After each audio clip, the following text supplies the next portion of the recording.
I'm Andy the Palm Springs linguist. Desert X is an art event in which art installations are displayed throughout the Coachella Valley.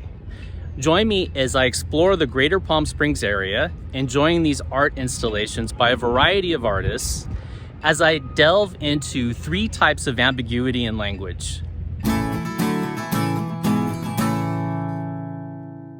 Art can be ambiguous. Each person has to interpret the meaning of a piece of art for themselves, and the very same piece of art can be interpreted in multiple ways. Language must also be interpreted. A given utterance can easily be ambiguous, leaving the listener to use context to determine which meaning is the most probable intent of the speaker. There are different ways that language can be ambiguous. Lexical ambiguity is when a word has more than one meaning. Here is a classic example of lexical ambiguity.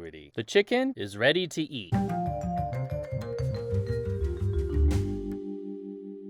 Who is hungry now, a human or the chicken? The noun chicken is ambiguous because it can refer to the meat or the living animal. The chicken is ready to eat can mean that the meat is now ready to be eaten, or that the animal is hungry to eat something. Notice that if you change the noun chicken to pork, it is no longer ambiguous. The pork is ready to eat is not lexically ambiguous because pork clearly refers to the meat. If you wanted to refer to the animal, you would use the noun pig, a completely different word. The Spanish teacher was fired.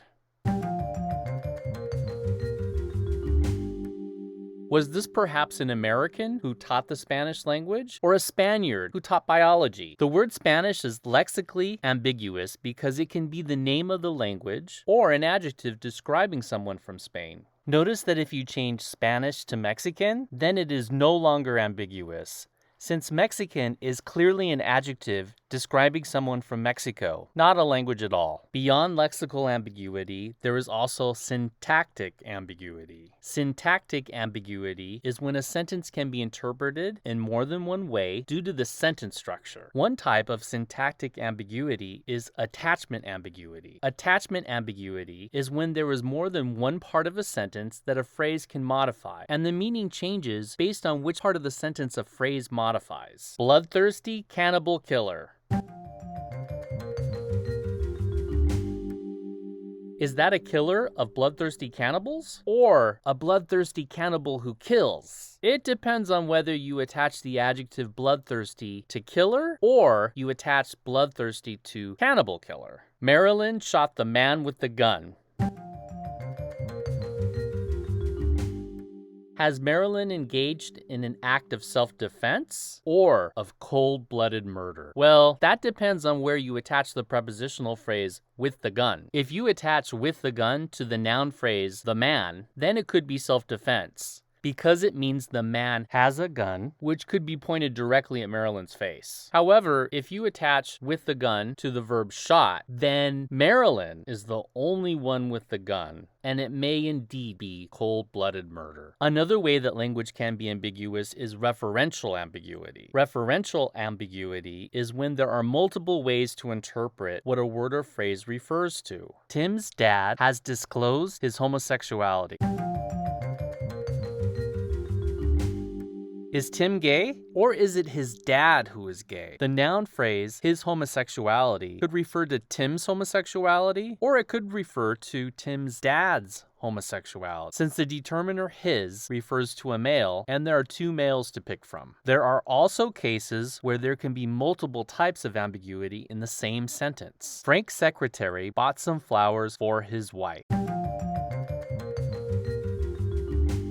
It could be that Frank's wife will receive the flowers as a gift, or the secretary is buying flowers on Frank's wife's behalf for the wife to give to her grieving friend. Frank's secretary could be a man who bought some flowers for his own wife. If the prepositional phrase for his wife is attached to the verb bought, then it means that Frank's secretary bought the flowers on behalf of his wife to give to someone else, probably not mentioned. If the prepositional phrase is attached to the noun phrase some flowers, then it means that the wife will ultimately receive the flowers. The noun phrase his wife is also ambiguous. It could refer to Frank's wife, or it could refer to Frank's secretary's wife, as Frank's secretary may very well be a married man. As you can see, there are times when language can be ambiguous, requiring the listener to determine which of the possible meanings is most likely intended by the speaker. However, in reality, most of the time, context makes the choice obvious. While there are times when you want language to communicate ideas precisely, other times ambiguity can be a valuable source of comedy, mystery, or intrigue, used by an artist to create works of art. Now I want to hear from you. Think of another example or one of the discussed examples of ambiguous language. Which potential meaning never occurred to you? Let me know in the comments section below. Discover language you were never taught in school while exploring the California desert and beyond. If you enjoyed this episode, please click like and subscribe right now to not miss any future episodes of the Palm Springs Linguist.